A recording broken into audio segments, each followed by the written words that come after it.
إن الحمد لله نحمده ونستعينه ونستغفره ونعوذ بالله من شرور أنفسنا وسيئات أعمالنا من يهده الله فلا مضل له ومن يضلل فلا هادي له وأشهد أن لا إله إلا الله وحده لا شريك له وأشهد أن محمدا عبده ورسوله صلى الله عليه وعلى آله وصحبه وسلم تسليما كثيرا أما بعد.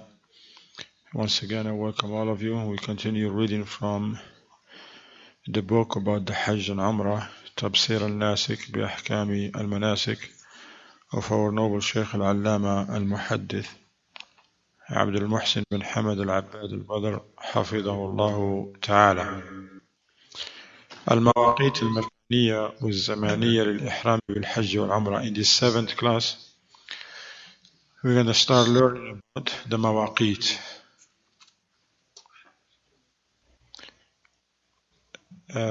مواقيت الجمع ميقات, and there's certain places. Those mawaqit is related to the places.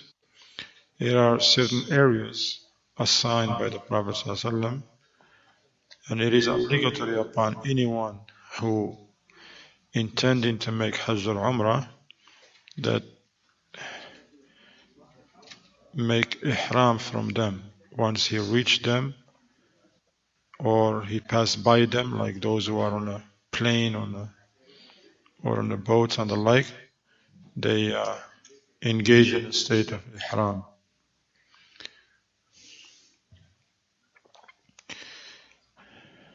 And these places are known clearly in the Sunnah of the Prophet ﷺ. فعن ابن عباس رضي الله عنهما قال: وقت رسول الله صلى الله عليه وسلم لأهل المدينة ذي الحليفة. First thing you should know that these places are around Mecca. Some of them are close, some are far. So the people of Medina, if any one of people of Medina they wants to make Umrah or Hajj, then once they get to this place called Dhul Hulayfa, these days they call it Abiyar Ali, but the name of it is Dhul Hulayfa.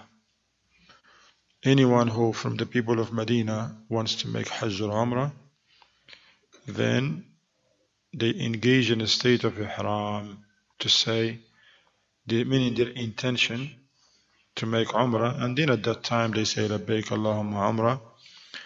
And by the way, saying Labbaik Allahumma Umrah is not uttering the intention, because the intention, its place is the heart. But that's what the Prophet ﷺ said, and the Muslims they said, because he is an example for us.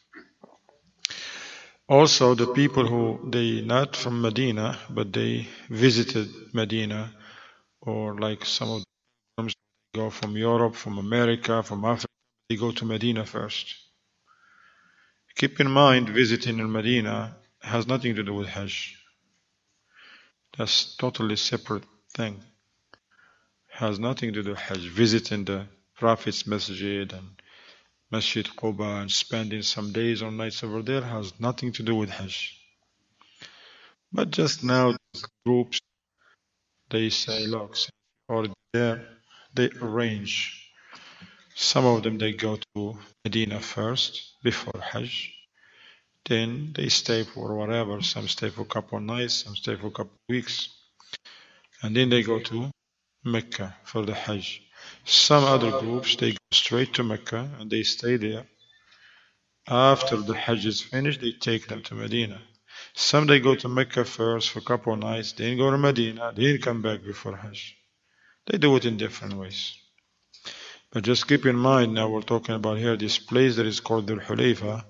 Anyone who's from the people of Medina wants to make Umrah and Hajj, or anyone who's not from Medina but passing by it, they should not pass this place unless and until they engage in a state of Ihram if they intend Hajj or Umrah.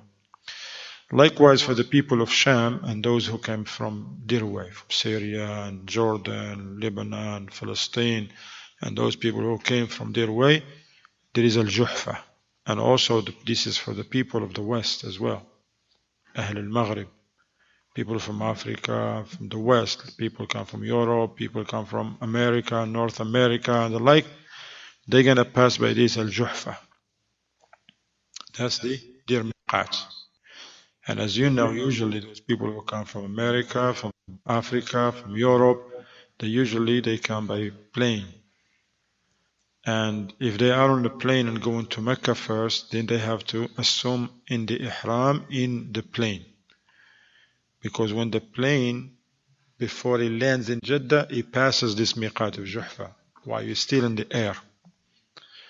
Alhamdulillah, some of the air, some of the, what do you call them?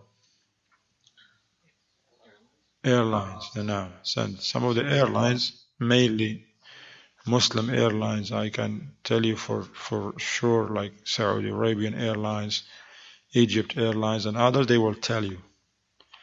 They tell you that in an hour or so, we're about to pass over the miqat. So those who are to Mecca for Umrah or Hajj, and then an hour later or so, an hour 15 minutes, they says, you hear it on the speakers over there, they tell you now we have like 10 minutes to be on the miqat.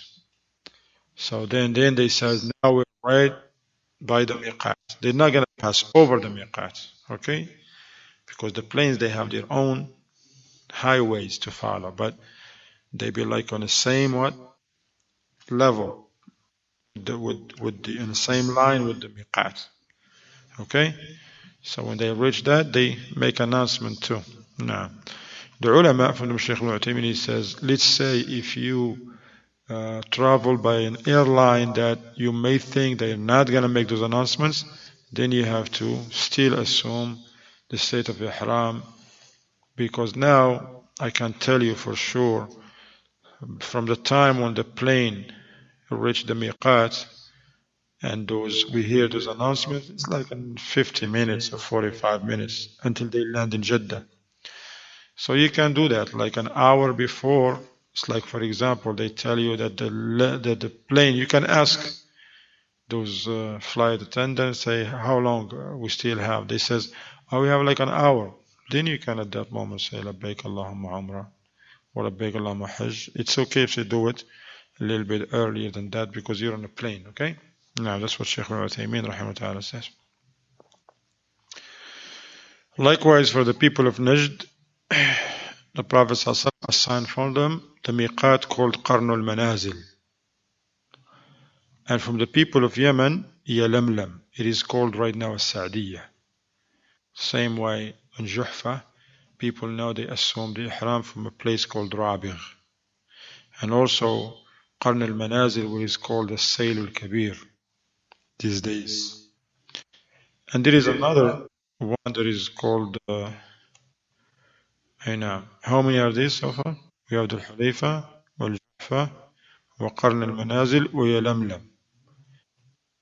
But there are 5. There is another one, alhamdulillah, is going to be mentioned. Now, Al-Miqat al-Khamis, Dhatu Irq. The 5th one is Dhatu Irq. It is from the people of Iraq and those who come from their way. Okay? The people on north of Iraq and come through that way. So, the hadith of Aisha tells us about the 4 miqats, Dhul Hulayfa, Al-Juhfa, and Qarn al-Manazil, and Yalamlam. Yalamlam is from the people of Yemen and those who came from the south. And then we have here Dhatu Irq, for the people of Iraq and whoever come through Iraq. No.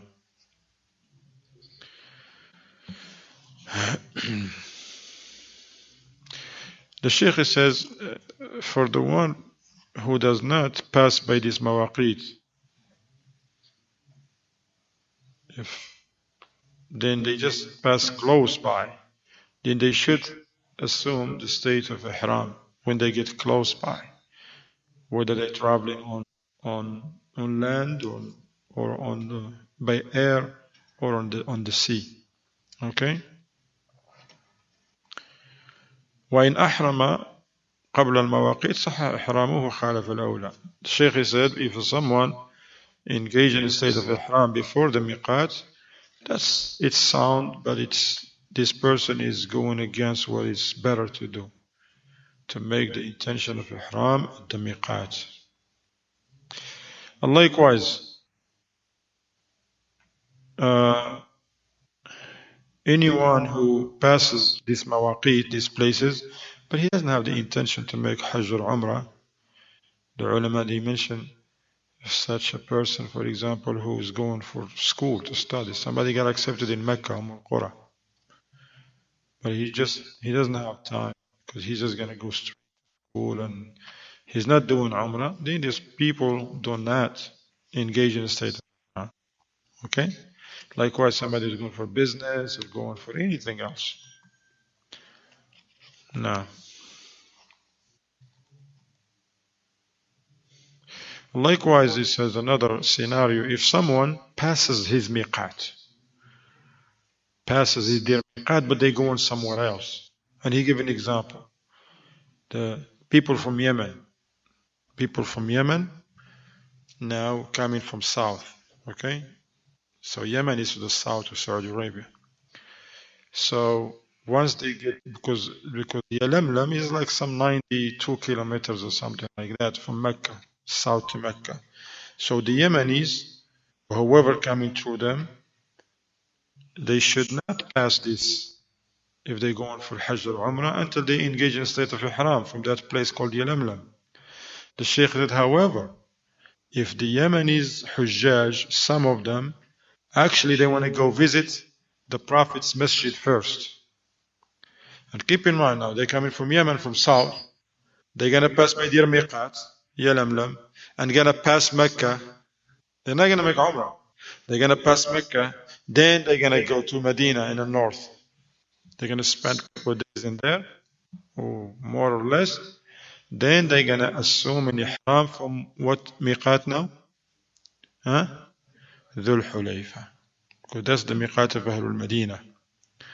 So they go to visit Medina. Then once they finish their visit, now at that moment they engage in a state of ihram from Dhul Hulayfa.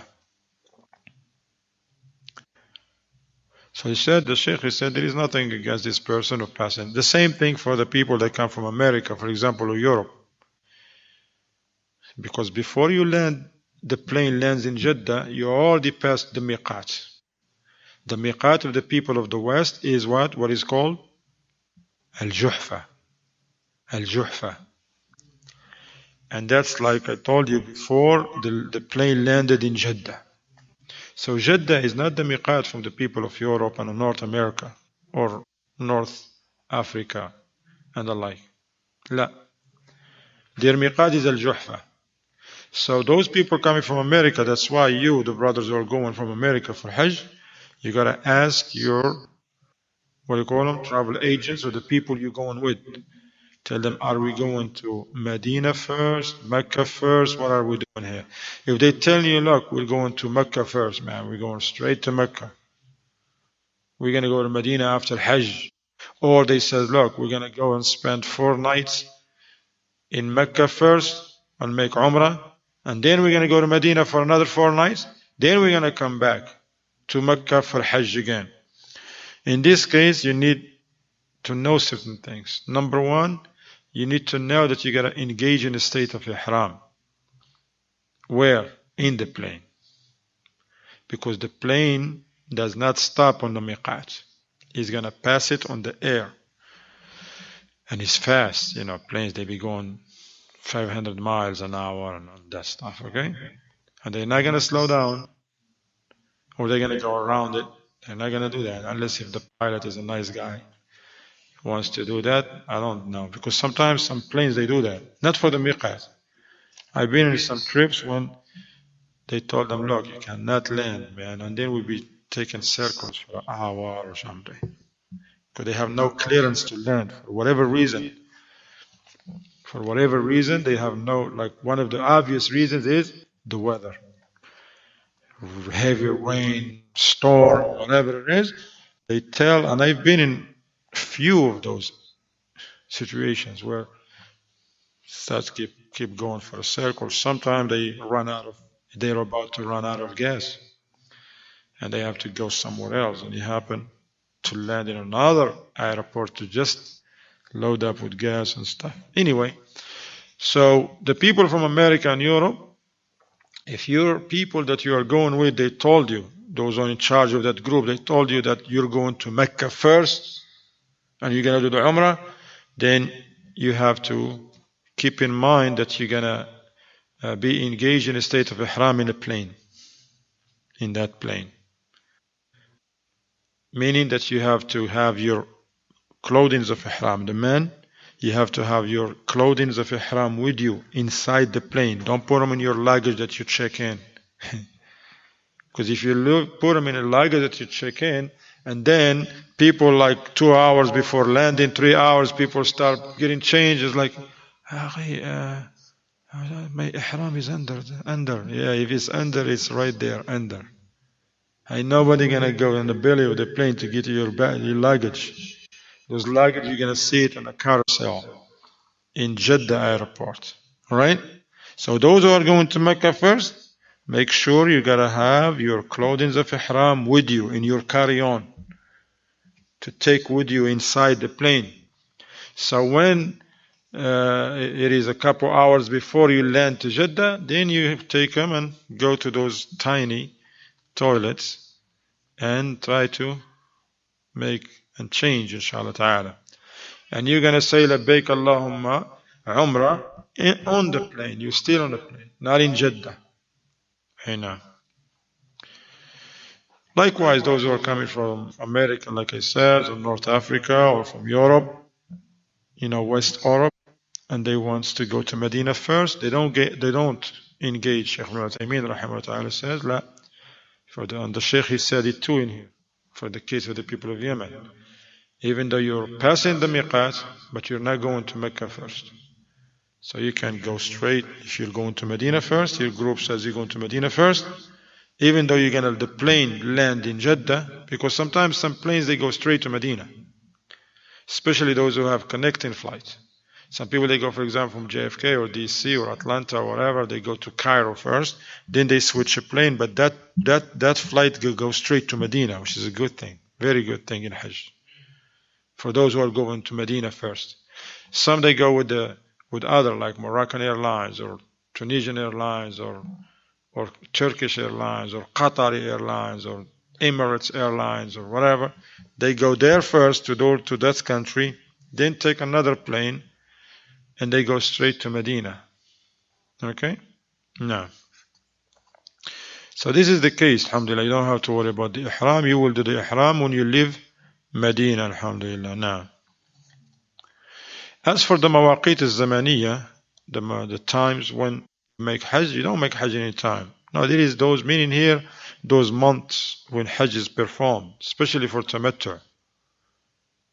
Now, Umrah has all year. You can make Umrah all year round. Okay? Because as the Shaykh said, there is no dalil that specifies that the Umrah should be in this month or this other month. No. You can make Umrah in any day or any week or any month you want. As for the Hajj, now it's different. You cannot make Hajj in any time. Okay? Al-Hajj, Allah subhanahu wa ta'ala says, Al-Hajju ashhurun ma'lumat. Hajj is performed in well-known months. Now, and where you start the season of Hajj, it starts from the first night of Shawwal. The first night of Shawwal, and it ends at the Fajr of the 10th of the Hijjah. Because that's where the Fajr, when Fajr comes in at the 10th of the Hijjah, meaning that the time of Arafah is gone. And if someone did not make it to Arafah, they don't have no Hajj. So the Shaykh, he says,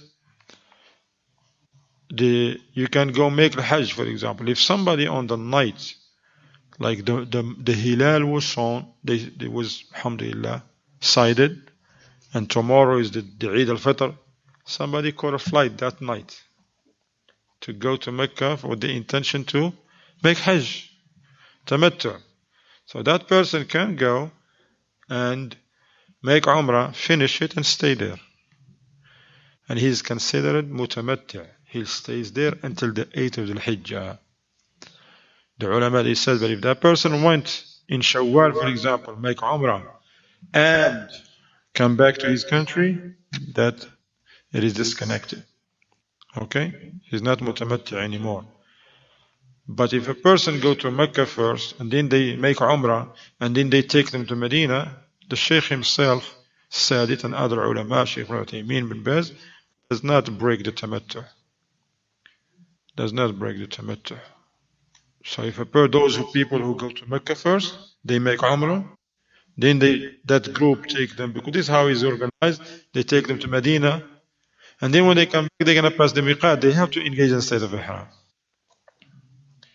The ulama, they says, these people, they have two choices. Once they engage in the state of ihram, they can have another Umrah if they want, or they can stay on their ihram until the Hajj. No.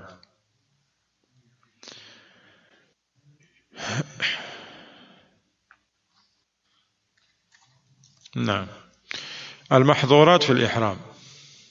المحظورات في الإحرام.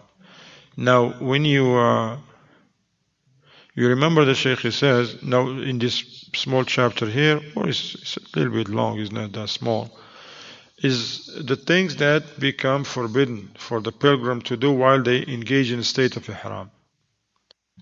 Once a person be in a miqat and say labbaik Allahumma umrah, labbaik Allahumma hajj, there are a lot of things, and to be exact 9, the Shaykh mentioned in his book, that the person is forbidden to do. Remember in the Arkan al-Hajj wal-Umrah that ihram, which is the niyyah for what you're going in this trip, is al-ihram. And he was given this name ihram because it make it haram for the individuals certain things that used to be halal before he engaged in that state of ihram.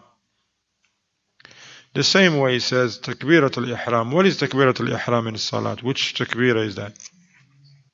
The first. It is called takbirat al-ihram because at that moment when a person say Allahu Akbar, many things become haram for him until he finishes salat, such as what? Eating, talking, running, sleeping, working, fixing something. All of these things you can do it. You can talk to somebody, but as soon as you say Allahu Akbar, that's it. It's not Allahu Akbar, I'll catch you tomorrow, okay? I got you, inshallah. No, you're in salat, you're like, look, I'll get you later on, okay? La, can't do that.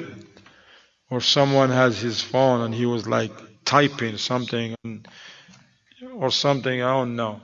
Someone, he was talking to somebody in line, something that you shouldn't do. He's like, yeah, listen, they call the iqamah, right? Oh yeah. Wait, let me make takbirah first, man. Allahu Akbar. Look, man, I gotta go. You can't do that. You can't do these things. Now,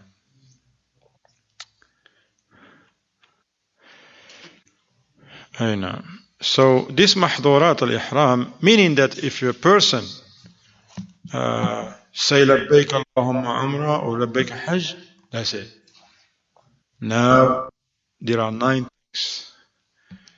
Akhdu al-sha'r. The Shaykh mentioned. The first one is akhdu al-sha'r, meaning taking hair, removing of hair from his body.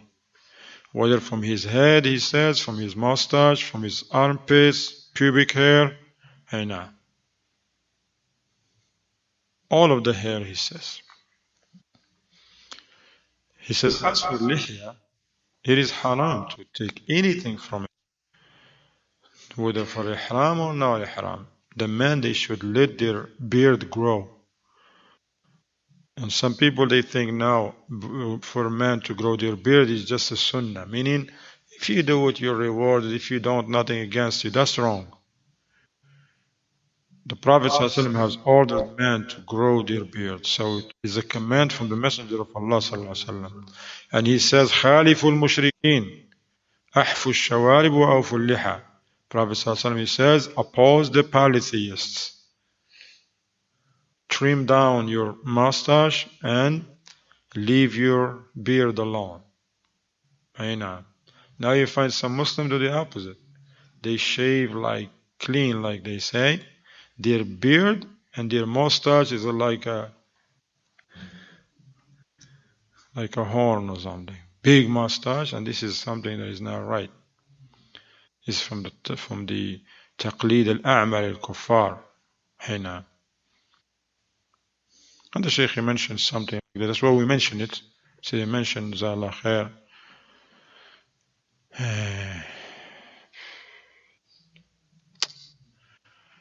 Inna lillahi wa inna ilayhi raji'un. The Shaykh he said, it's not just the laymen that doing this. He says it is worse than that. You find some people who call to Islam, the Sheikh Fulan ibn Fulan, and he comes give khutbah with no beard. Or little bit, like the Ikhwan Muslim. If you see them, they come, nothing. No lihya, illa man rahim Allah.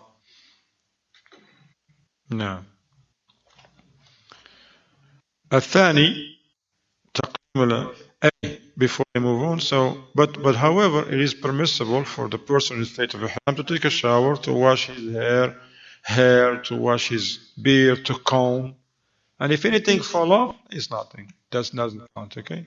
Because some people they don't even want to comb, because we hear certain people in the Hajj.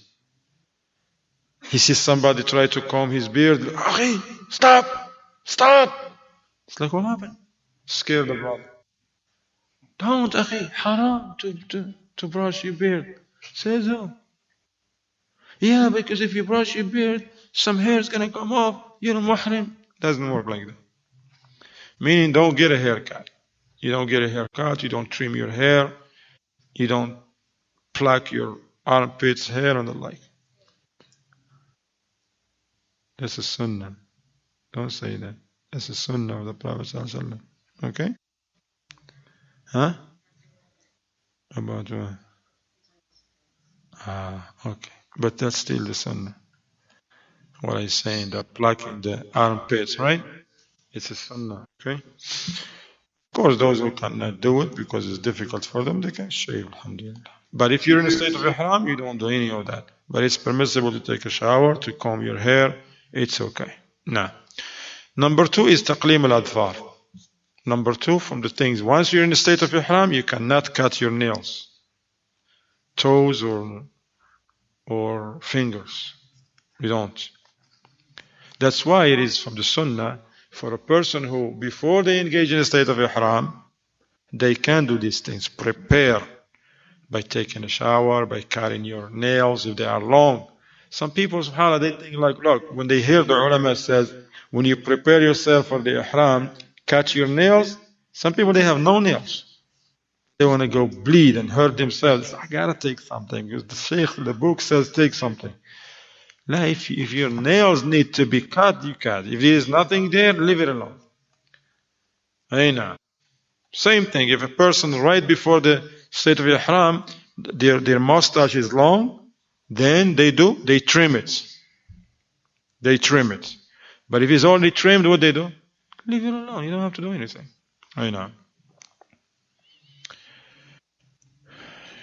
Except now in one case. If you're going to make Umrah and let's say some people they're going to make Umrah, people they travel it to Medina, for example, on the 23rd of Dhul Qa'dah. Okay? They stay there for like 4 nights. Okay, so the 27th, now they told them, look, tomorrow we're leaving. The 28th day, they're going to be in the buses to go to Mecca for Umrah.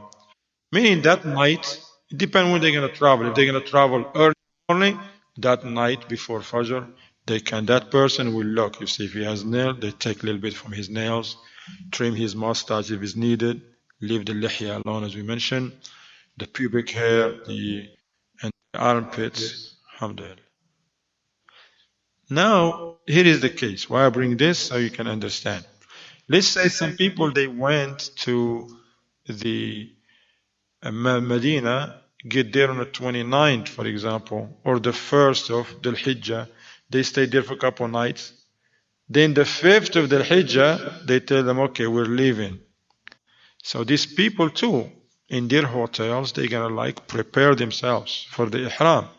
They're going to cut their nails if they can, if this needed, trim down the mustache if it's needed, and the like. However, that's why I'm bringing this. However, if that person who's about to make Umrah and he's going to be prepared after the 1st of Dhul Hijjah, once Dhul Hijjah is in, if that man is planning to make the Eid al-Udhiyah, now they shouldn't take nothing. You see?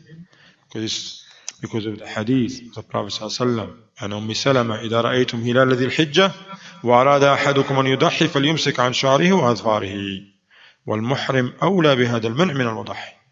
Prophet ﷺ says, if you see the crescent of the Hijjah, if one of you planning to slaughter the Udhiyah, this has nothing to do with the Tamattu' slaughter. This is the Udhiyah for the Eid. Because the one who making Tamattu', Hajj Tamattu', to slaughter anyway. That's for Tamattu'. But if they're planning to slaughter another animal for the Eid, like we say a brother from here, from Atlanta, Georgia, he left his family behind here, but he's going to make Hajj.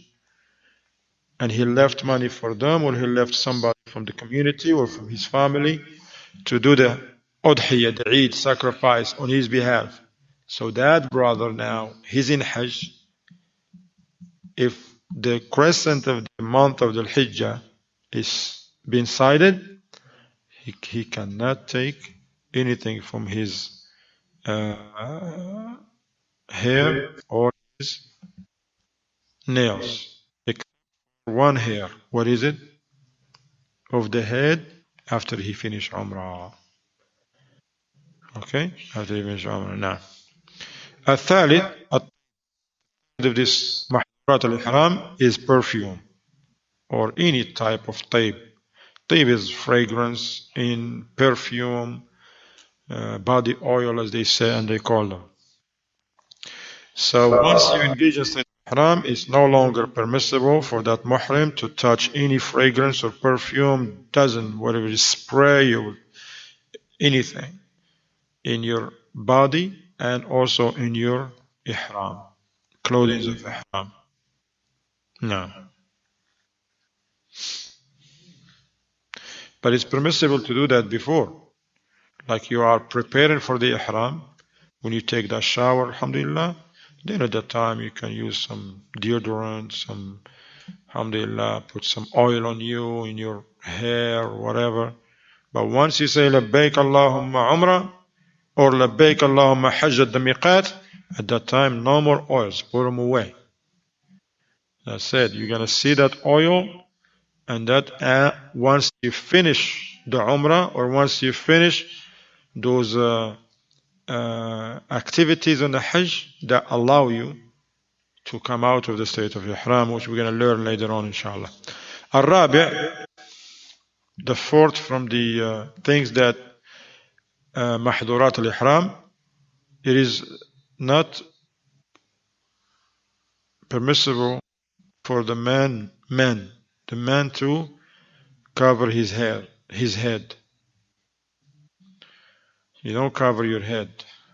No kufi, no imama, no ghuthra, no, what do you call them? Hat. Anything. Durag? Yes. I will come into that. Umbrella, you don't cover your head with it. You just do it for the sun. That's permissible. Umbrella is okay. That's why the mashayikh, they say that. Now, do not put something like these kufis. غتras, imamas, hats, we don't cover. Okay, so your hair should be like this, like Brother Mir, like that. Nothing on Luqman too and stuff. Hussein.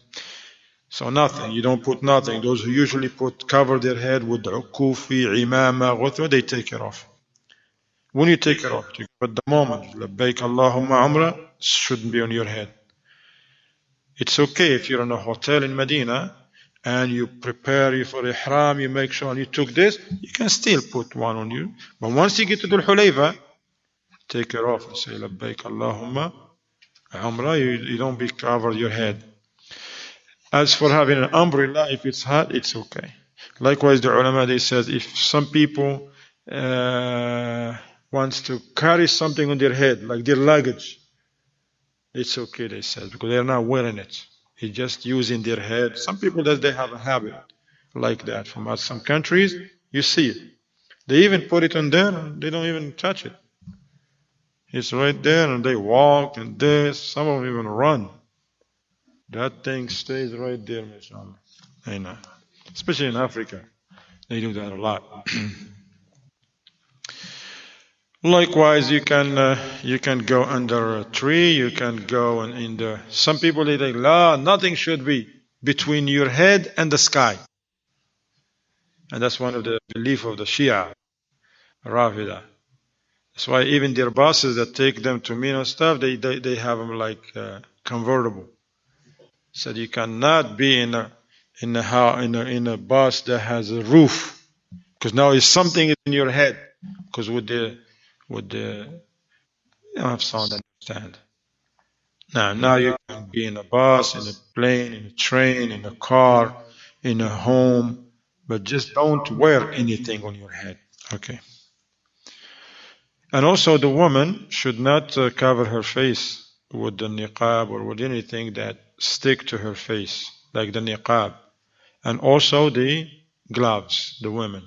But they still, those women who wear the niqab and glove, they still cover their faces in front of other men.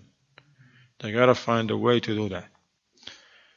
This doesn't mean they just go ahead like that, but la, because of hadith of Aisha radiallahu anha, she said that they used to, when other men get by them, they used to cover.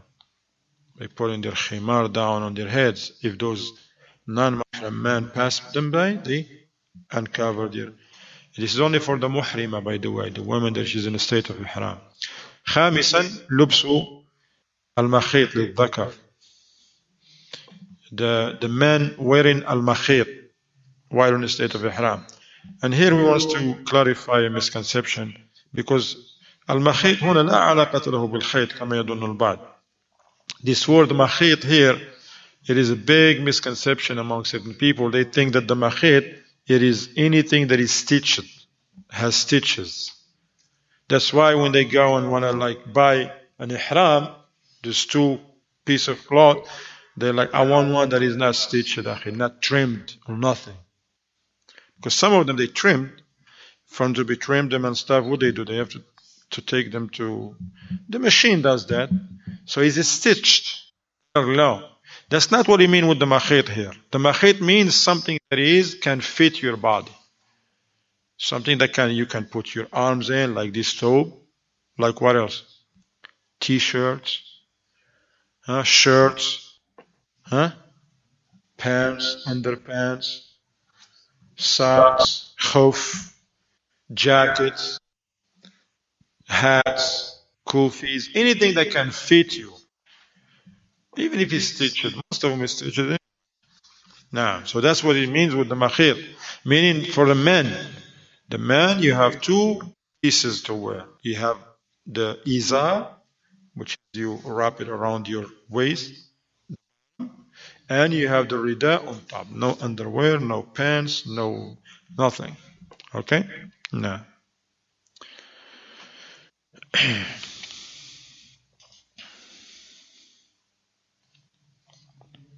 That's why the Shaykh says, if somebody, for example, look, in the case I said to you, somebody going to Mecca first on the plane, but then in the plane, akhi, brothers, subhanAllah, he's like, his ihram where?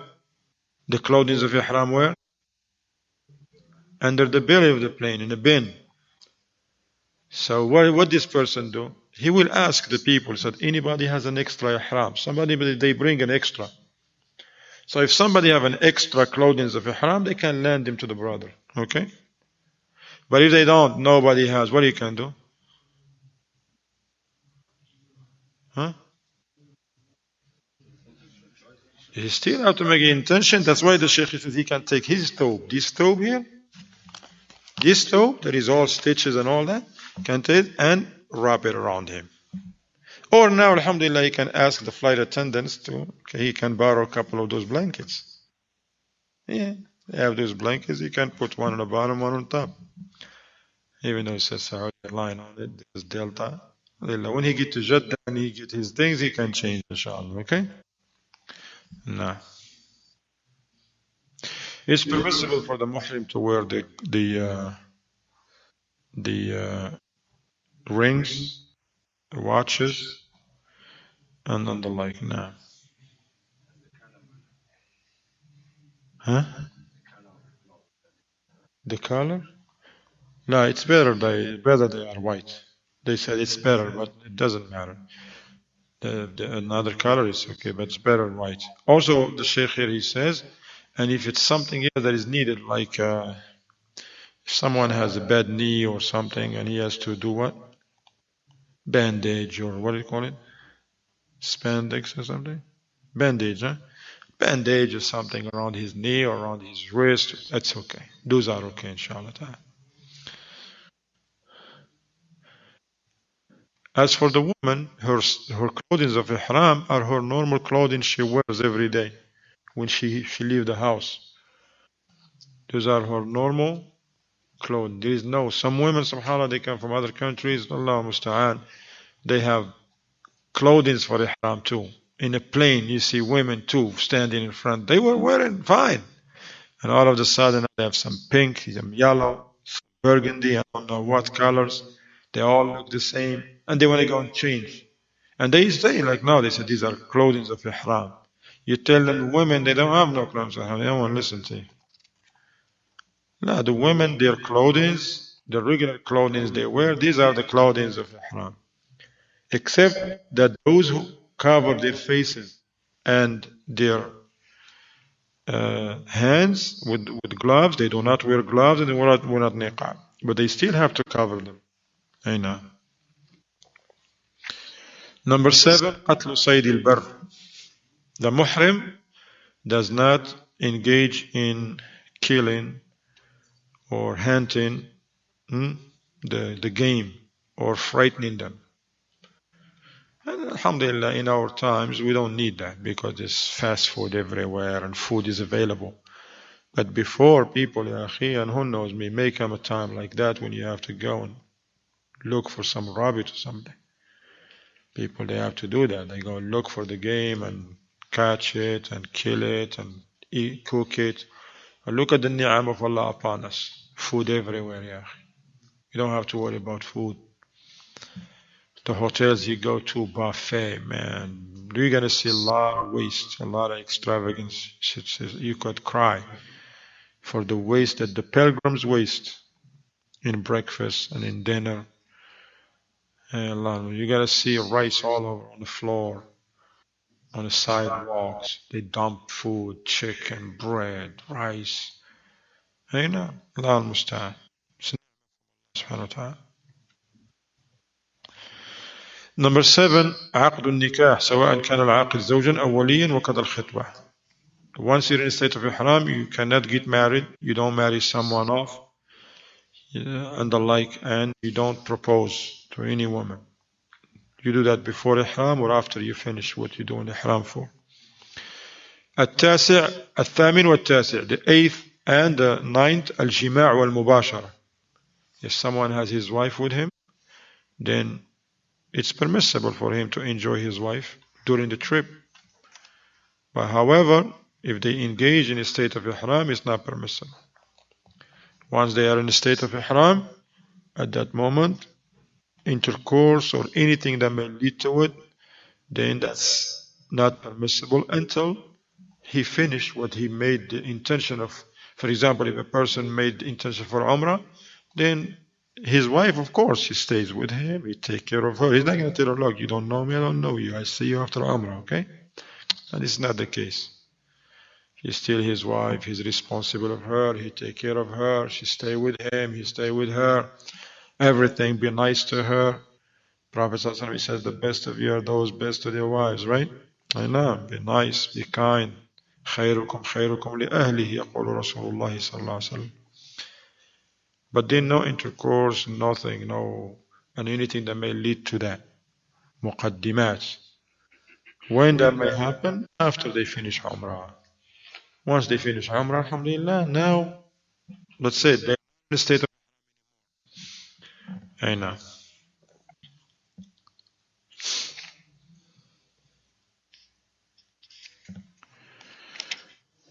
الآن صفة الحج صفة العمرة والحج إجمالا وتفصيلا. Now what we're going to do here to we have like a couple more minutes, right? Couple more minutes. No, I just said the 8 and 9. You didn't hear that? Yeah, the 8 and 9. We said it together, right? I said الثامن والتاسع. The 8th, which is intercourse, and the 9th, anything else less than intercourse. Kissing, this, that, and stuff. Yeah, they're together because they're usually together. Allah Akbar.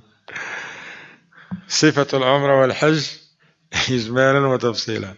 Now we're just going to read this. We conclude this class with this. The Shaykh mentioned how to perform Umrah in general without detail. The detail is going to come in tomorrow's class. And how to perform Hajj in general. Here is the Umrah.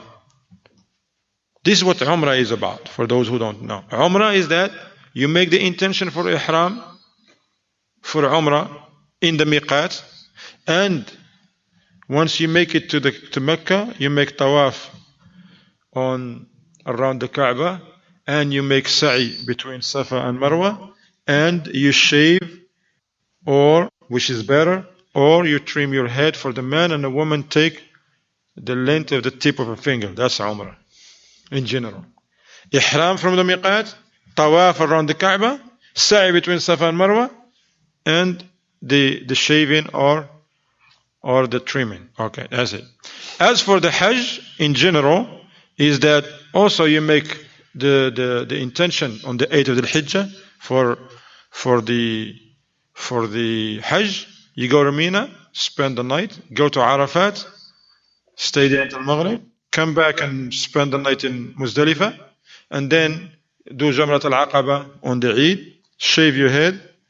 The woman do the same thing, take a little bit of like the tip of the finger, slaughter your hadi, and go make tawaf al-Hajj and sa'i, except for the Qarin and the Mufrid. If they already made the sa'i in the first time, that's count for their Hajj.